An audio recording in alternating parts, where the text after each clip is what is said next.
Hi, John C. Codd, executive editor of the Brewer Magazine, Brewer Mag podcast going on, and hopefully you're having a great day. As you see, I got my 49ers hat on. I had a great day on Sunday, but don't let Lion fans know that because they're still pretty mad about that. Speaking of some football and some sports in general, we got John Cimperman with us, so bring him in. Hey, John, how's it going? Good afternoon. Doing great. Thank you. Good. You've 42 North Brewing in East Aurora, New York, outside of Buffalo. Sorry about the Bills. I know you're a Cleveland guy, but I'm sure you adjust to the Bills Mafia lifestyle as well.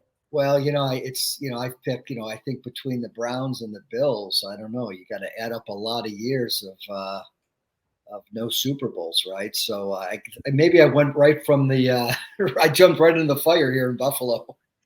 Sure.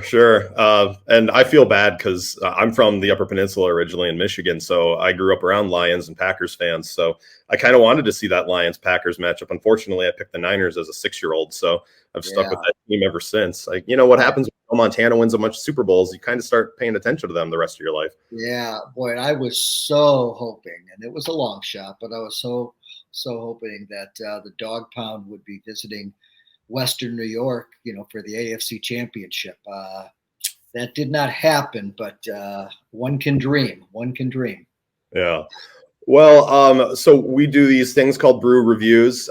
Usually they're just done over the phone, like I was explaining it before, but kind of bring a video and podcast aspect to it, get a chance to kind of flesh out this stuff more than just maybe the one specific thing that we'll write about. But I thought it was pretty cool. You guys got Borderland IPA. How in your, since opening in 2015, how long has Borderland been a part of your portfolio? Yeah, so Borderland is our flagship. It has been with us and our flagship since 2015 when the brewery was opened. It's our go-to IPA for sure. And the thing that we're going to speak on is the fact that you guys have been able to position this brand, help build things and work towards, you have a music festival, it's in music clubs. I mean, kind of say, what was that the plan at the beginning to be able to get it in, or was it a secondary option that you guys have been able to build towards? And, where is it and how is it being a part of your portfolio now? Yeah. Well, great question. And I think kind of, I don't want to jump too far ahead, but, Right. As we look ahead at where craft beer is and where flagship beers are, I really think it's important every beer has to tell a story, right? Mm-hmm. And the story around the 42 North brand, and in particular, the Borderland brand, is really live entertainment, live music. And, it did start with me co-founding a music festival that we borrowed the Borderland name for, because the festival started in 2018.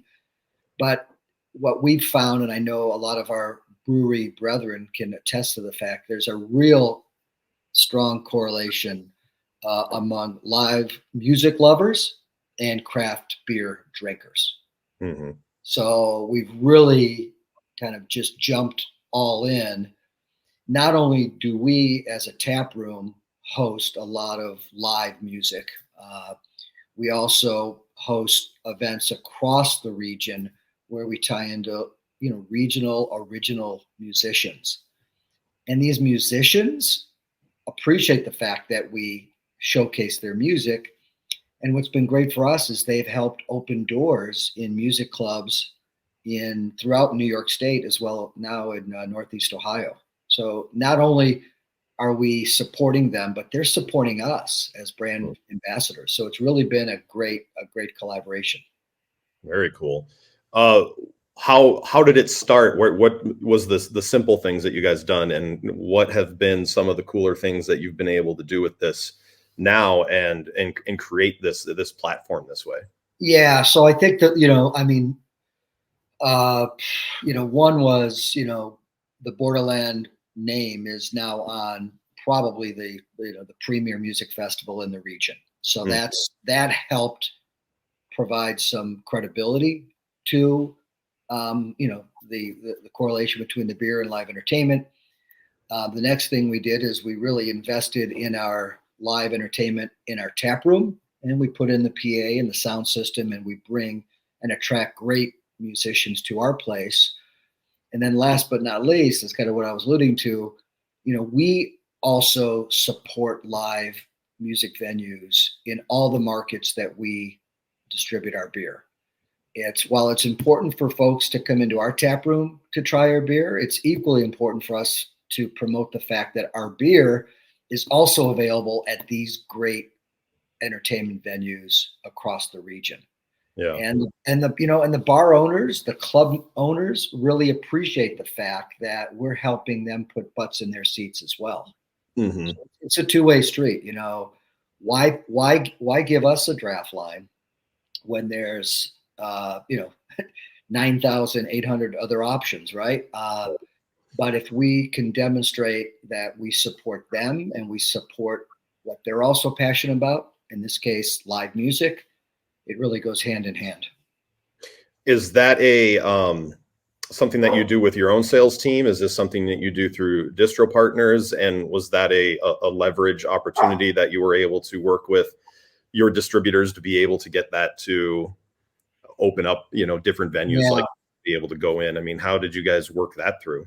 Boy, it's shaking hands and kissing babies. It really is personal relationships, and it's also delivering on your promises, right? So, if a music club puts our beer, on draft or even in cans, but on draft, we're going to follow that up and let our followers know that our beer is available there, but also look at these great musicians that are there. So in the case, it's really been, my team, and then our distributor, now understands, the strategy. So they're helping support it as well. And just a little thing that we did maybe a year and a half ago is if you do, go to our website, we created an entire video, a bunch of video features that all highlight all these local clubs. And it was, in some cases, free publicity for these clubs, but also really showed that, this market, Western New York in particular, has a great live music scene. And John, we're taking that same strategy now to new distribution markets like Northeast Ohio. Nice. And I think that it comes to, like you said, if you have a good plan, your distributor will want to help you because their goal is to sell beer. Your goal is helping them to sell that beer. And if you're coming up with a solid plan like this, that just makes it a much better partnership right going through and to be able to execute rather than you coming and be like, what do you guys think of us doing this? And how do we do this? You have that plan. We do. And, we've got a lot of breweries, not just us, but, we have really passionate followers, passionate fans of our beer and of our brewery. And it's an engaged group. They open our emails, they react to our social media posts, they come in our tap room. Mm-hmm. And that's some real valuable inventory to other venues. And we're fine, us again, cross-promoting other venues, that are supporting us. So it really is a two-way street. Really nice. Well, talk about the beer a little bit.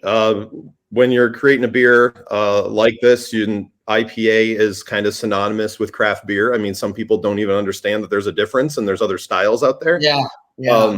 But how do you create a brand that can resonate, can be available in a club like this, and be sellable? Because I think sometimes people get that face if they don't know craft beer that well, they hear IPA and they might want to walk away. How have you guys helped kind of bridge that gap with this? Yeah. Well, as when I mentioned there's 9,500 some craft breweries, there's probably 20,000, 30,000 different IPAs. So you really need to find a way to differentiate your liquid and what's the story, not only about that brewery, but also about that beer.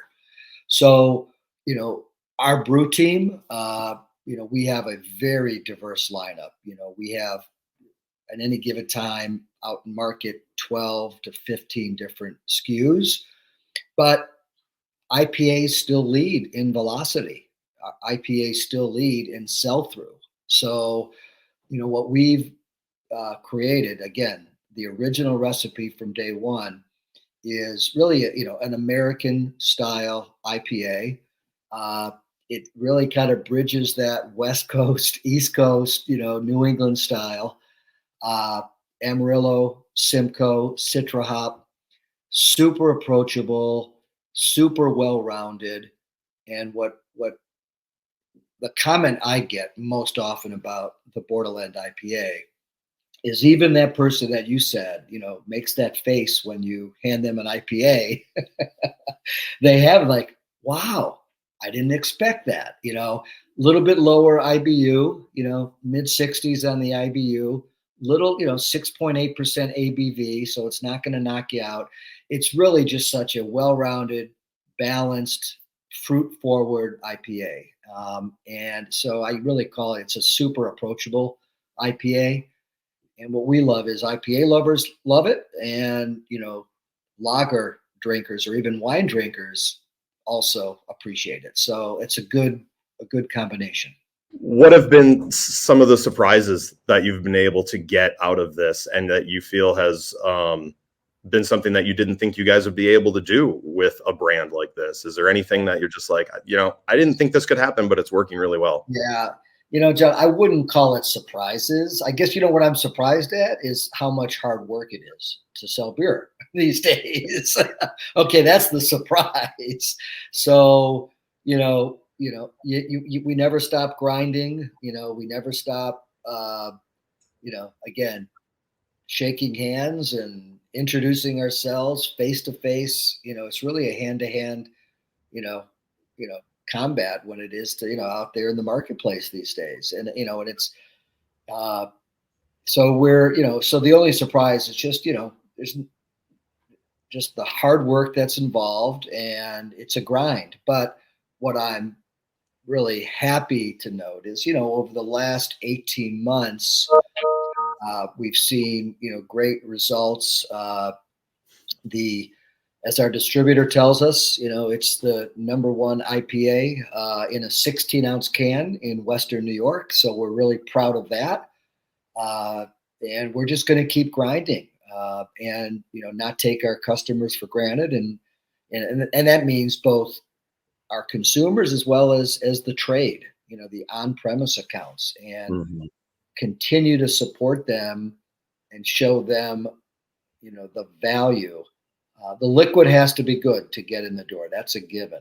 But what else can you do to support your customers? And in this case, with Borderland IPA, those customers, a lot of them are live entertainment, music venues and clubs.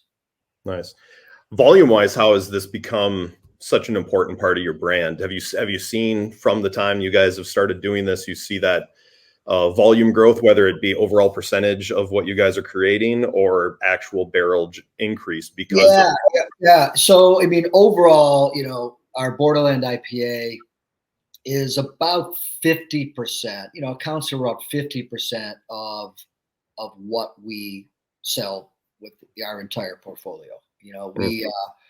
Our second SKU is a little, we have a really strong seasonal line that rotates every 2-3 months. That's probably our, second, SKU. And we have a really nice session IPA that kind of peaks more so in the summer. But as far as the Borderland IPA, it accounts for about 50% of our sales. And that's been pretty consistent over the years. What I can tell you is with some of our key off-premise accounts, grocery, independent chains, we're up 14% in a few of those chains. And part of that is, you got to get the placements to get the sell-through. So, but that story about how the music, is tied to the music and, even these on-premise folks, they support us off premise because if you see that beer on draft at a music club and you go down to your local, in our market, local Wegmans, there's a big correlation and both those sales channels really support each other. And you have a marketing background. You've been through a lot of this stuff.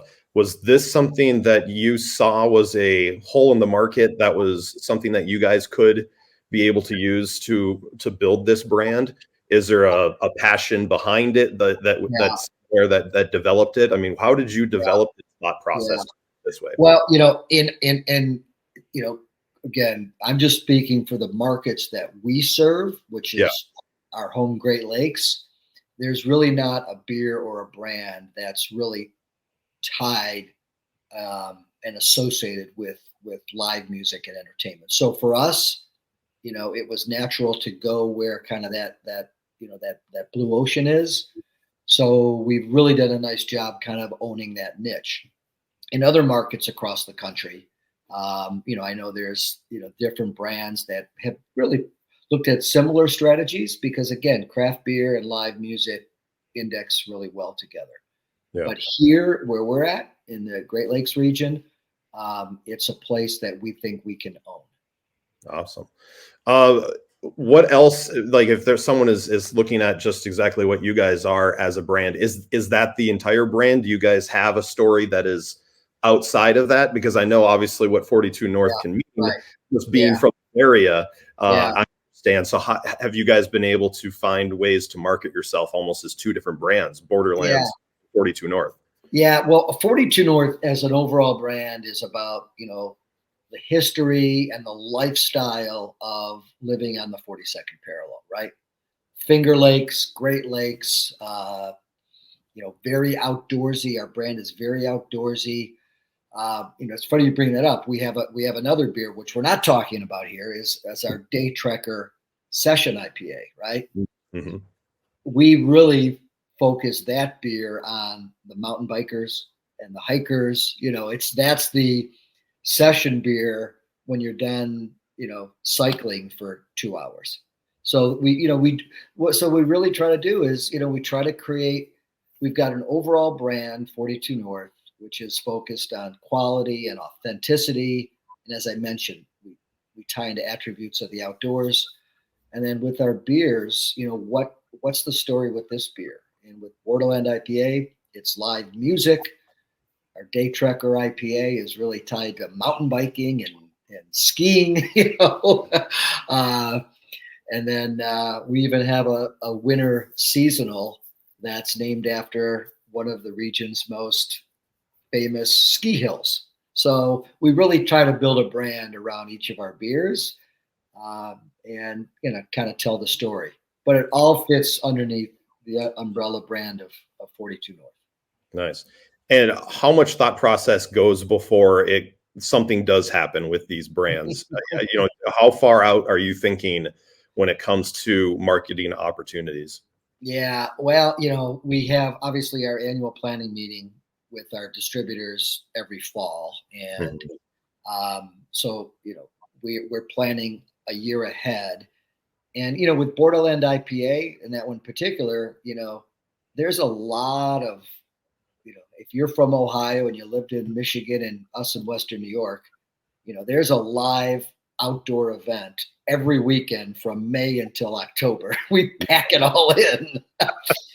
We have. So, we can't be all things to all people, which by the way, if there's any advice I can provide anybody looking to build brands is find a lane and stay in it and don't try to be all things to all people, right?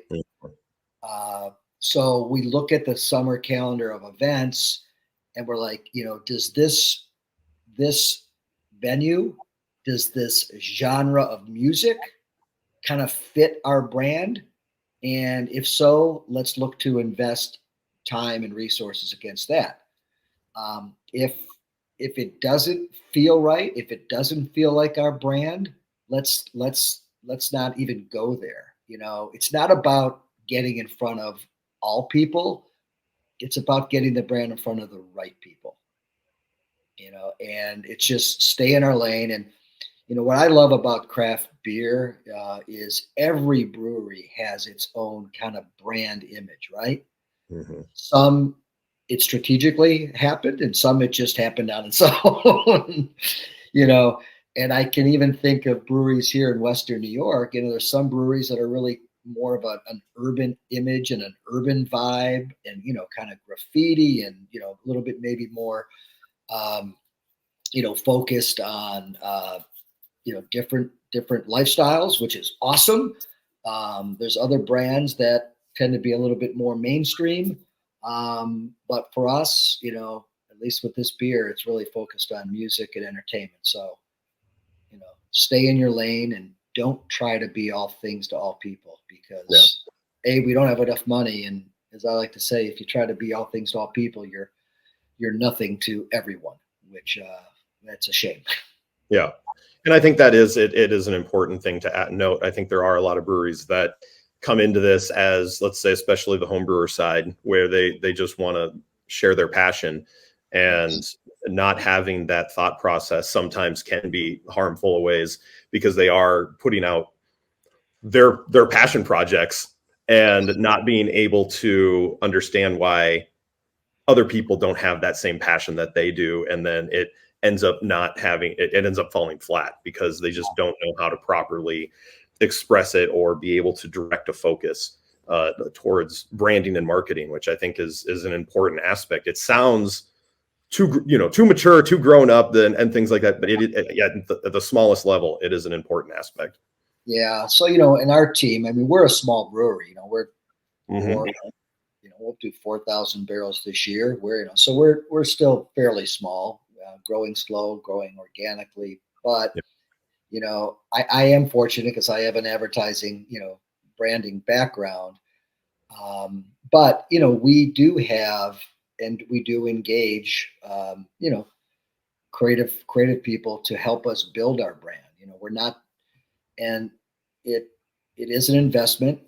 It does cost money, but if you have consistency and a quality look, especially with a sea of cans, right? I want someone to look at that Borderland IPA and say, okay, I know that beer. I know that's 42 North. And in our case, I know they also share a passion for live music. So that's the one I'm going to grab off the shelf, because it's a really crowded marketplace out there, and you got to find your niche. Yep.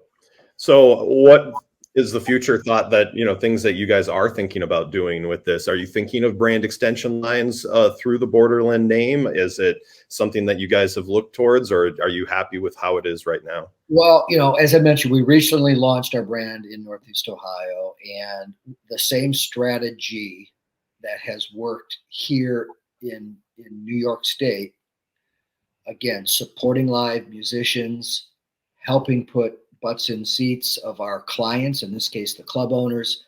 Same strategy we're implementing in Northeast Ohio. And, for us, Northeast Ohio is a big market. That's a big